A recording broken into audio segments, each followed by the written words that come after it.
Hello दोस्तों, मैं Rajesh Ranjan rapid classes में आपका हार्दिक स्वागत करता हूं। आज हम लोग नंबर सिस्टम के कुछ एडवांस का क्वेश्चन लेके आए हैं। क्वेश्चन आपको दिया है A square plus B square plus C square बराबर 2 into A minus B minus C इन -3 है। तो कहता है कि A plus B plus C का मान क्या होगा, जबकि इसका मान ज्ञात करना है।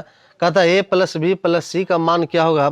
देखिए क्वेश्चन आपको उसी तरह से दिएगा जैसे क्वेश्चन है A square plus B square plus C square बराबर, अगर 2 into A minus B minus C into -3 है तो आपको A plus B plus C का मान ज्ञात करना। आज देखिए आपको उसी तरह से कहता है, मैं ये ऑप्शन दिया है, ए में 1 दिया है, बी में -1, सी में 0 और डी में 2। तो कहता है कि इनमें से कौन सा ऑप्शन होगा जो इसका मान निकलेगा।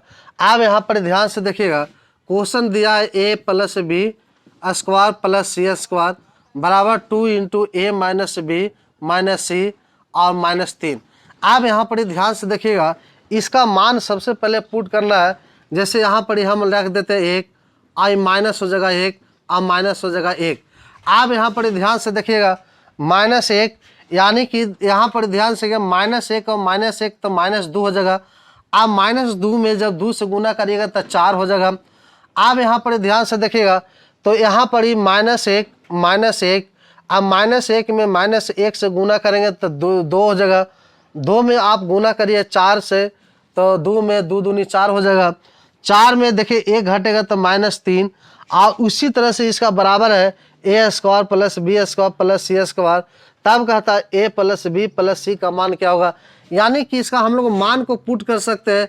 ए का मान ले लीजिए 1, बी का -1, सी का -1। तब हमको मान निकालना है A plus B plus C का। तब कहता है कि ए प्लस बी और प्लस सी का बराबर क्या होगा। आप यहाँ पर ध्यान से देखिएगा, यहाँ पर ही ए का मान 1 हो गया, बी का मान -1 और सी का मान -1। अब -1 में -1 जुटेगा तो -2, -2 में 1 जाएगा तो -1। यानी कि हम लोग आसानी से इस तरह का एडवांस का क्वेश्चन को हम लोग आसानी से बना सकते हैं। यानी A square plus B square plus C square बराबर, अगर 2 into A minus B minus C into -3 है, तब हमको कहता है कि A plus B plus C का मान क्या होगा। जबकि इसमें सबसे पहले मान को पुट किया जाता है। जैसे ए का मान 1 रख लीजिए, बी का मान -1, सी का मान -1 और यहाँ पर -1 रख लीजिए।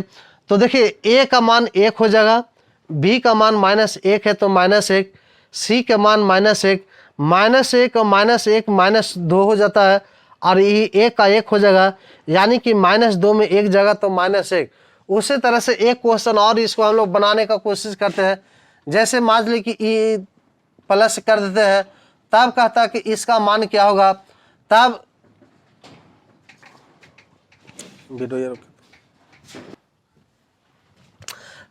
यहाँ पर प्लस कर देते हैं। तब यहाँ पर प्लस करके देखते हैं, जैसे ये प्लस हो जाएगा, ए भी प्लस हो जाएगा। यानी कि ए का मान 1, बी का मान 1, सी का मान 1 हो जाएगा। तब यहाँ पर ध्यान से देखिएगा, कहता है कि A plus B plus C का मान क्या होगा। तो देखिए ए का मान 1 हो जाएगा, बी का मान 1, सी का मान 1। तो आपको यहाँ पर ध्यान से देखिएगा, ए के मान 1, बी का मान 1 और सी का मान 1। अगर तीनों के जोड़िएगा 1 और 1 1 तो ये आपको 3 हो जाएगा। यानी कहने का मतलब है कि इस तरह से भी हम लोग आसानी से बना सकते हैं। यानी कि A square plus B square plus C square बराबर कहता है कि 2 into A plus B plus C into -3 है।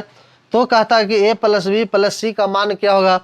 आप यहाँ पर ध्यान से देखिएगा, इसमें ए का मान 1 रख दीजिए, बी का मान 1, सी का मान 1 और ये -3 है। तब ए का मान हो जाएगा 1, बी का मान 1, सी का मान हो जाएगा 1 और तीनों को जोड़ दीजिएगा तो आपको हो जाएगा 3। यानी कि इस तरह से हम लोग आसानी से अगर प्लस करते हैं तो इसका मान हो जाएगा 3 और आसानी से हम लोग आंसर को दे सकते हैं। यानी कि सबसे पहले इसका मान को वैल्यू को पुट करना है और पुट करने के बाद ही इसका आंसर हो जाएगा और इसका बताना है। जैसे आंसर आपको ए का मान 1 रख दिए, बी का मान बी का मान 1, सी का मान 1। तो अब इसका आंसर 1 2 3 यानी कि 3 हो जाएगा। तो हम लोग इस तरह से आसानी से इसका आंसर को बता सकते हैं। नंबर सिस्टम का बोडमास क्वेश्चन है और इस तरह का क्वेश्चन हमेशा उसका पुट वैल्यू रखा जाता है और अगर हम लोग आसानी से इसका आंसर को दे सकते हैं। अगर इस तरह का वीडियो अच्छा लगे तो लाइक सब्सक्राइब करें। धन्यवाद।